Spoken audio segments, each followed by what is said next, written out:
Bayit pa nito eh. Kakapanganak lang po ng mga kambing namin. Nasa recovery stage pa yung mga ito at labis namin silang inaalagaan. Sabay-sabay na ipinanganak yung mga batang kambing. 3 weeks lang ang pagitan ng mga batang kambing sa isa't isa.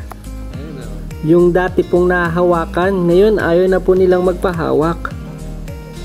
Tulad ng mga nakakatandang kambing, nagsisimula na rin po silang tumikim ng mga berdeng damo at dahon. Nagsisimula na silang gayahin yung mga habits ng mga matatandang kambing. Kaya sumasabay na din po sila sa pag-aantay sa pagkain na ibibigay sa kanila.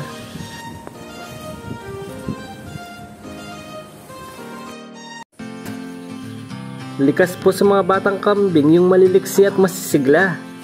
Hala, talon, akyat, sige!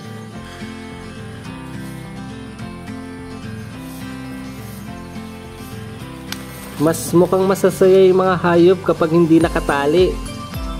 Tatandaan po natin na yung mga kambing ay mas gusto nila yung sama-sama. Kung paanong nagugrupo-grupo yung matatanda, ganun din yung mga batang kambing, nagugrupo-grupo din sila. Makikita nyo, 6 na batang kambing yung nadagdag sa ating inventory. Ibig sabihin, maganda ring business ang kambing kasi mabilis din silang dumami. Magandang mag-alaga ng kambing kasi para ka rin may pet. Dahil sagana sa pagkain, mabilis silang magpadami. At darating sa punto na yung pagkain naman yung magkukulang. Pero kung napaghandaan at maraming pagkain sa paligid, dahil konti pa lang yung nag-aalaga ng kambing dito sa lugar namin, mas maganda para ito sa amin.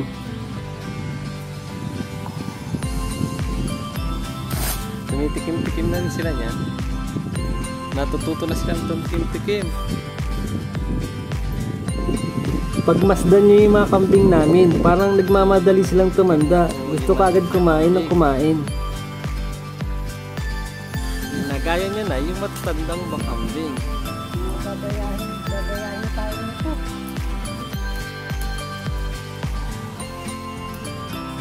Kung tatanungin nyo kami kung nagsisisi kami na nag-invest kami sa kambing, kapag nakita mo na yung mga anak na kambing, dun mo masasabi na worth it yung pag-aalaga. At kung malapit lang din yung kukuhanan mo ng pagkain ng kambing, mas maganda din yun. Mas magiging madali yung ganong sistema at hindi ka masyado pagod.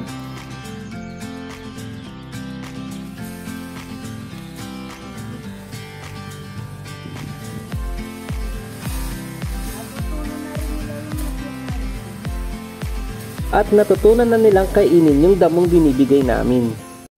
Yung 2 baka po na yan ay naging malapit sa atin lahat. Sila si Grace at Hana. Sinamahan natin si Hana sa paglaki. Naobserbahan din natin kung paano naging malakas na baka si Hana.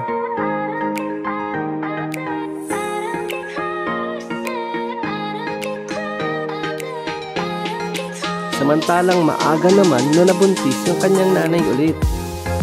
Kaya need natin silang alagaan mabuti. Tinuruan ni Grace si Hana na magtago sa silungan ng mga gamit kapag umuulan. Matalino yung mga baka namin, ayaw magpabasa.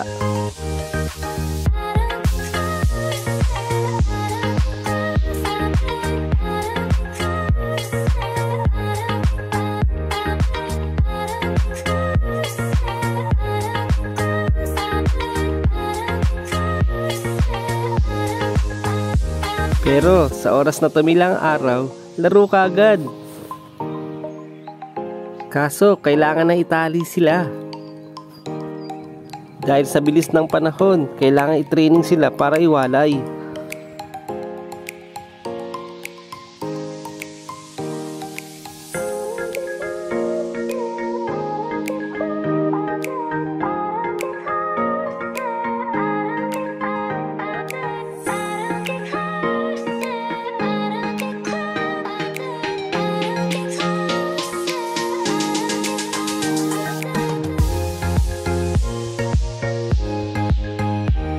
Dahil halos buwan lang ang pagitan ng baka namin, kaya laging magkadikit si Grace at Hannah. Dahil dalawang babae sila, darating ang panahon, mamimili kami kung sino ang matitira. Mahirap magdesisyon sa mga ganung bagay.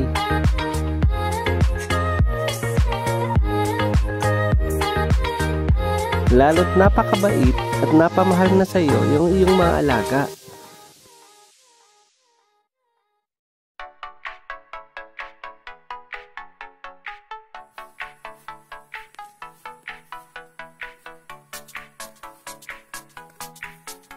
Natuto na?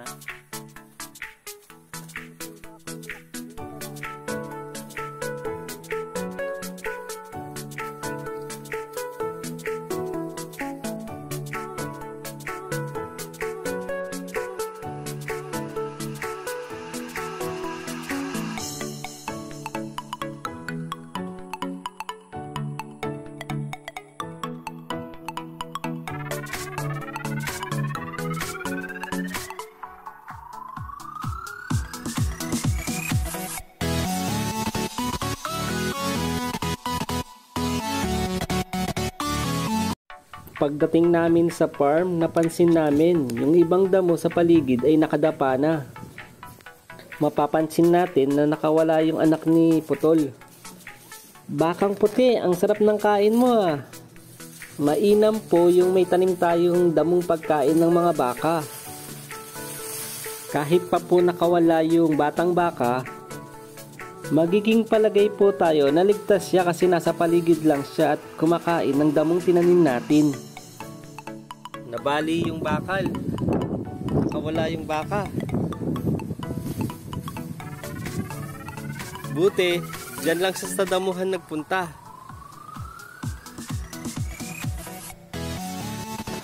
Mapapansin po natin na yung inahing baka ay nasa gitna lang ng pastulan.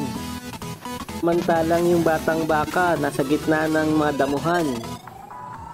Sa kabilang bukid ay may tanim na gulay.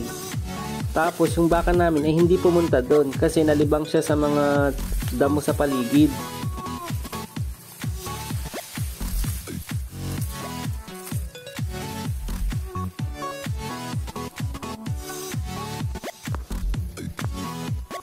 Sa kabila din ay may mga tanim na punla.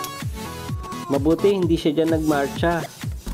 Maya maya napansin niya din yung nanay niya kumakain na ng rasyon na damo. Dahil lagi niyang ginagawa yon, bumalik na siya sa nanay niya. Ano niya? Bakal.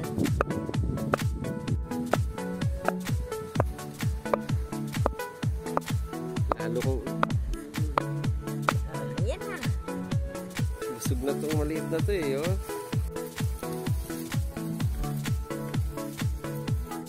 Katres. Masarap dito sa Pao. Maraming baka.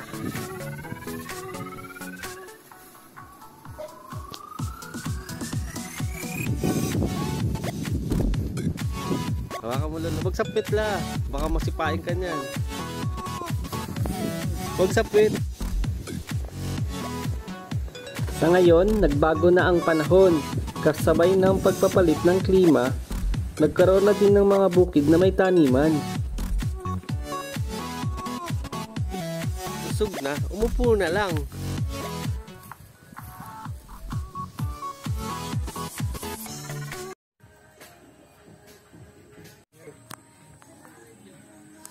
Ngayon po, balikan natin yung itsura ni Katu. Ito po yung baka na nabili namin na may sugat. Ang hula namin ay meron siyang galis kaya hindi siya makakain ng maayos.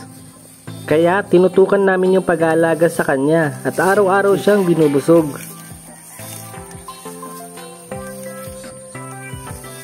Kaya masdan ang improvement sa kanya.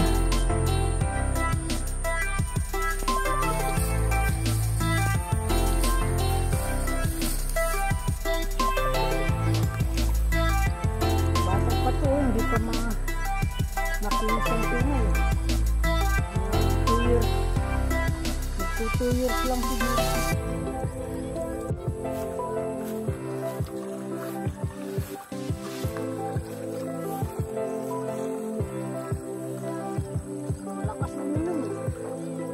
Lalaki yan. Gusto mo na kasi uminom.